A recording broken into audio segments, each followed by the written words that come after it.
بسم اللہ الرحمن الرحیم جی آج ہم اگلا چیپٹر سٹارٹ کرتے ہیں عقیدہ رسالت۔ یہ اسلام کا دوسرا عقیدہ ہے، یعنی کہ عقیدہ توحید کے بعد جو دوسرا عقیدہ ہے مسلمانوں کا وہ عقیدہ رسالت۔ چلیے شروع کرتے ہیں۔ رسالت سے کیا مراد ہے؟ سوالات اس میں نوٹ کریں گے۔ رسالت سے کیا مراد ہے؟ رسول ان کو کہتے ہیں؟ یہ تمام جو ہے یہ سوالات اسی پیرا کے اندر بیان ہیں۔ رسالت، رسول سے کیا مراد ہے؟ رسالت سے کیا مراد ہے؟ رسول سے کیا مراد ہے؟ اسی پیرا کے اندر رسالت کے لغوی معنی پیغام رسائی، رسانی یا پیغام پہنچانا کے ہیں۔ یہ ہمارے پاس ایم سی کیوز کے اور پیغام پہنچانے والے کو کہتے ہیں رسول۔ پیغام پہنچانے والے کو کیا کہتے ہیں؟ یہ ہمارے پاس ایم سی کیوز رسول۔ شریعت کی اصلاح میں اللہ تعالیٰ کا کسی برگزیدہ اور منتخب کیے ہوئے بندے کو انسانوں تک اپنا پیغام پہنچانے کے لیے بھیجنا رسالت کہلاتا ہے۔ جس ہستی کو اللہ تعالیٰ اپنے پیغام کی تبلیغ کے لیے اپنی مخلوق کی طرف بھیجتا ہے اسے رسول کہتے ہیں۔ یہ ہمارے پاس شارٹ کویسچن بھی آ گئے، رسالت اور رسول، اور ایم سی کیوز بھی نکل آئے دو کہ رسالت کے لغوی معنی کیا ہے اور پیغام پہنچانے والے کو کیا کہتے ہیں۔ اب آگے شارٹ کویسچن بھی ہم بن سکتا ہے کہ لانگ بھی بن سکتا ہے کہ رسالت سے کیا مراد ہے، اس کی اہمیت لکھیں یا رسالت کی اہمیت لکھیں، یہ آ سکتا ہے۔ عقیدہ توحید کے بعد عقیدہ رسالت کا درجہ ہے، یعنی کہ دوسرا عقیدہ جو ہے وہ کون سا ہے جی؟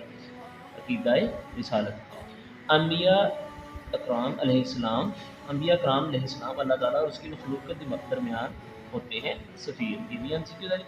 اللہ تعالیٰ نے ابتدا ہی سے انسانوں کی ہدایت اور رہنمائی کا انتظام فرمایا۔ یہ ہدایات اور رہنمائی اللہ تعالیٰ کے انبیاء کرام علیہ السلام کے ذریعے سے مہیا کی گئی۔ انبیاء کرام اپنے معاشرے کے پاک اور بےحد نیک انسان ہوتے ہیں۔ اللہ تعالیٰ ان پر وحی کے ذریعے سے اپنے احکام نازل فرماتا ہے۔ نبوت اور رسالت کا یہ سلسلہ حضرت آدم علیہ السلام سے شروع ہوا اور حضرت محمد رسول اللہ خاتم النبیین صلی اللہ علیہ وسلم پر آ کر ختم ہوا۔ یہاں پہ ہم سوال بنا سکتے ہیں کہ نبوت اور رسالت کا سلسلہ کن سے شروع ہوا اور کن پر ختم ہوا، یعنی کہ اللہ تعالیٰ کے پہلے نبی حضرت آدم اور آخری نبی اور رسول حضرت محمد رسول اللہ خاتم النبیین ہے۔ تمام انبیاء کرام علیہ السلام کی بعثت کا مقصد انسانوں کے اخلاق کی اصلاح اور انہیں اللہ تعالیٰ کی بندگی کے طریقے سکھانا ہے۔ اللہ تعالیٰ نے جتنی اقوام پیدا فرمائی ان سب کے لیے نبی اور رسول مبعوث فرمائے تاکہ وہ ان اقوام تک اللہ تعالیٰ کی طرف سے ہدایت کا پیغام پہنچا سکیں اور رہنمائی کر سکیں۔ ارشاد باری تعالیٰ ہے اِنَّا أَرْسَلْنَاكَ بِالْحَقِّ بَشِيرًا وَنَذِيرًا وَإِنَّ مِنْ أُمَّةٍ إِلَّا خَلَا فِيهَا نَذِيرٌ۔ بے شک ہم نے آپ خاتم النبیین صلی اللہ علیہ وسلم کو حق کے ساتھ بھیجا ہے، خوشخبری دینے والا، ڈرانے والا رسول بنا کر، اور کوئی امت ایسی نہیں ہوئی جس میں کوئی ڈرانے والا نہ گزرا ہو۔ یہاں پہ آپ سوال بنا سکتے ہیں کہ اللہ تعالیٰ نے نبوت کا سلسلہ جب شروع کیا تو کن امتوں کی طرف نبی بھیجے؟ تو یہ سارا سوال جو ہے وہ یہاں سے شروع ہو سکتا ہے کہ انبیاء کرام کیوں مبعوث فرمائے اور کن کن امتوں پر نبی جو ہے وہ مبعوث فرمائے، جس کا یہاں سے جواب آ سکتا ہے۔ انبیاء کرام کی صفات کون سی ہیں؟ یہ لانگ کویسچن بھی ہو سکتا ہے کہ انبیاء کرام کی صفات بیان کرے۔ اچھا جی، اللہ تعالیٰ نے انبیاء کرام علیہ السلام کی بہت سی خصوصیات عطا فرمائی۔ انبیاء علیہ السلام ہم کہہ سکتے ہیں رسالت کی خصوصیات جو ہے وہ بیان فرمائی۔ ان کو اللہ تعالیٰ کی طرف سے وحی کی صورت میں علم و حکمت سے نوازا جاتا ہے کہ جتنے بھی نبی ہوتے ہیں ان کو علم و حکمت سے نوازا جاتا ہے اور عام انسانوں میں ان کی مثال نہیں ملتی، یعنی کہ کوئی انسان کے پائے کا یا ان کے برابری کا یا ان کی مثال کا نہیں ہوتا۔ نبی اور رسول اگرچہ انسان ہوتے ہیں لیکن اپنے مرتبے اور عقل و فہم کے اعتبار سے تمام مخلوق سے بلند تر مقام پر فائز ہوتے ہیں، کیونکہ اللہ تعالیٰ ان کی رہنمائی فرما رہا ہوتا ہے اور اللہ پاک نے ان کو علم و حکمت دی ہوتی ہے، اس لیے وہ عام انسانوں کے مرتبے کے برابر ہو ہی نہیں سکتے۔ انبیاء کرام علیہ السلام معصوم ہوتے ہیں، آگے بھی انبیاء ہوتے ہیں معصوم، ان سے کوئی گناہ سرزد نہیں ہوتا، کیونکہ وہ اللہ تعالیٰ کی حفاظت میں ہوتے ہیں، اس لیے وہ معصوم ہوتے ہیں، ان سے گناہ سرزد نہیں ہو سکتا۔ انبیاء کرام علیہ السلام کی نبوت اور رسالت وحی ہوتی ہے، یعنی منصب نبوت کسی خاص عمل یا کوشش کے ذریعے سے حاصل نہیں کیا جا سکتا۔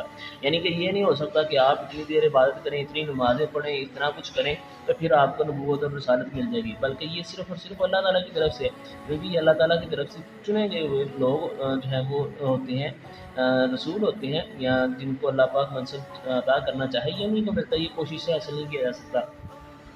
یہ اللہ تعالیٰ کی طرف سے خاص انعام ہے جو اللہ تعالیٰ کے خاص فضل سے ملتا ہے۔ انبیاء علیہ السلام کی اطاعت واجب ہے۔ اللہ تعالیٰ نے اپنی اطاعت کے ساتھ ساتھ اپنے رسولوں کی اطاعت کا بھی حکم دیا ہے۔ ارشاد باری تعالیٰ ہے، یا ایھا الذین آمنوا اطیعوا اللہ و اطیعوا الرسول ولا تبطلوا اعمالکم، اے ایمان والو اللہ کی اطاعت کرو اور اس کے رسول کی اطاعت کرو اور اپنے اعمال ضائع مت کرو۔ انبیاء علیہ السلام کے اس سلسلے میں نبی کریم خاتم النبیین صلی اللہ علیہ وآلہ وسلم کو یہ اعزاز حاصل ہے کہ اللہ تعالیٰ نے گزشتہ انبیاء کرام علیہ السلام کو جو امتیازات الگ الگ عطا فرمائے تھے وہ آپ خاتم النبیین صلی اللہ علیہ وآلہ وسلم کی ذات گرامی میں جمع کر دیے گئے ہیں۔ آپ خاتم النبیین صلی اللہ علیہ وآلہ وسلم کو بہت سے ایسے خصائل سے نوازا گیا ہے جو آپ سے پہلے کسی نبی کو حاصل نہیں ہوئے تھے۔ آپ خاتم النبیین صلی اللہ علیہ وآلہ وسلم کے خاص اہم ترین خصائل درج ذیل ہیں۔ اب یہ جو ہم نے سارا پڑھا اس سے پہلے جو ہے وہ یہاں تک یہ جو ہے وہ انبیاء کی یا رسالت کی خصوصیات ہیں۔ اب یہاں سے آگے جو ہے آپ صلی اللہ علیہ وسلم کی رسالت کی خصوصیات جو ہیں وہ یہاں سے شروع ہو جاتی ہیں۔ سب سے پہلے جو آپ صلی اللہ علیہ وسلم کا خصائل ہے وہ یہ ہے کہ خصوصیت ہے، نبی کریم صلی اللہ علیہ وسلم سے پہلے آنے والے انبیاء کرام علیہ السلام کسی خاص قوم یا قبیلے کی طرف محفوظ کیے گئے تھے، لیکن آپ خاتم النبیین صلی اللہ علیہ وآلہ وسلم کا امتیاز یہ ہے کہ آپ کو قیامت تک آنے والے تمام مسلمانوں کے لیے نبی بنا کر بھیجا گیا ہے۔ دوسرا ہے آپ خاتم النبیین صلی اللہ علیہ وآلہ وسلم کو یہ امتیاز اور خصوصیت عطا کی گئی ہے کہ آپ خاتم النبیین صلی اللہ علیہ وآلہ وسلم کی بعثت سے تمام انبیاء کرام علیہ السلام کی شریعتیں منسوخ ہو گئی ہیں، اب صرف شریعت محمدی ہی واجب الاطاعت ہے۔ آپ خاتم النبیین صلی اللہ علیہ وآلہ وسلم پر اللہ تعالیٰ کے دین کی تکمیل کر دی گئی ہے۔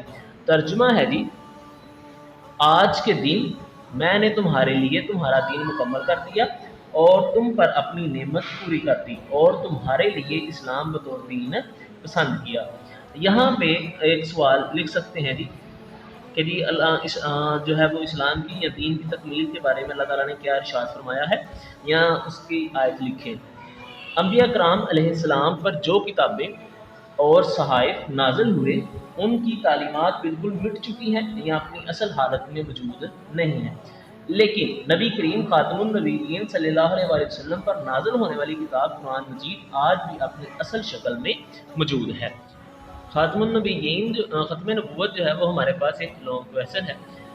چلیے اس کو سٹارٹ کرتے ہیں۔ قرآن سب سے پہلے ہے اس کا تعارف لکھتے ہیں ہم سارا۔ قرآن کریم کی حفاظت اس لیے بھی ضروری تھی کہ اللہ تعالیٰ نے نبی کریم خاتم النبیین صلی اللہ علیہ وسلم پر نبوت اور رسالت کے اس سلسلے کو ختم فرما دیا ہے۔ اب قیامت تک کوئی اور نبی یا رسول نہیں آئے گا، لہٰذا اب قیامت تک قرآن کریم اور سنت نبوی کی پیروی کرنا ہی لازم اور ضروری ہے۔ ختم نبوت کا مفہوم یہ ہے کہ نبی کریم خاتم النبیین صلی اللہ علیہ وآلہ وسلم اللہ تعالیٰ کے آخری نبی اور رسول ہیں، کہ اب آپ صلی اللہ علیہ وسلم کے بعد کوئی نبی کوئی رسول آ سکتا نہیں ہے، یعنی کہ آپ صلی اللہ علیہ وآلہ وسلم ہی آخری نبی بھی ہیں اور آخری رسول بھی ہیں۔ اب نہ تو رسول کوئی آئے گا اور نہ ہی کوئی نبی آئے گا۔ یہاں پہ ہم شارٹ کویسچن جو ہے وہ نوٹ کرتے ہیں کہ ختم نبوت کے بارے میں یا ختم نبوت کے حوالے سے قرآن مجید کی کسی آیت کا ترجمہ لکھیں۔ ما کان محمد آبا احد من رجالکم ولکن رسول اللہ وخاتم النبیین۔ اگر تو یہ آپ اس کا جو ہے وہ عربی کے اندر لکھ سکتے ہیں تو ٹھیک ہے، ورنہ اس کا ترجمہ ہی لکھ لیں کافی ہوگا۔ نہیں ہے حضرت محمد خاتم النبیین صلی اللہ علیہ وآلہ وسلم تمہارے مردوں میں سے کسی کے باپ، کہ آپ صلی اللہ علیہ وسلم کسی مرد کے جو ہے وہ باپ نہیں ہے۔ آپ صلی اللہ علیہ وسلم کی اولاد ہوئی، بیٹے ہوئے، مگر وہ بچپن میں ہی فوت ہو گئے، تو اس لیے آپ صلی اللہ علیہ وسلم جو ہے وہ کسی مرد کے باپ نہیں ہیں، لیکن وہ اللہ کے رسول اور خاتم النبیین ہیں، کہ آپ صلی اللہ علیہ وسلم جو ہے وہ کیا ہیں؟ خاتم النبیین۔ خاتم النبیین سے مراد کہ آپ آخری نبی بھی ہیں اور آخری رسول بھی ہیں۔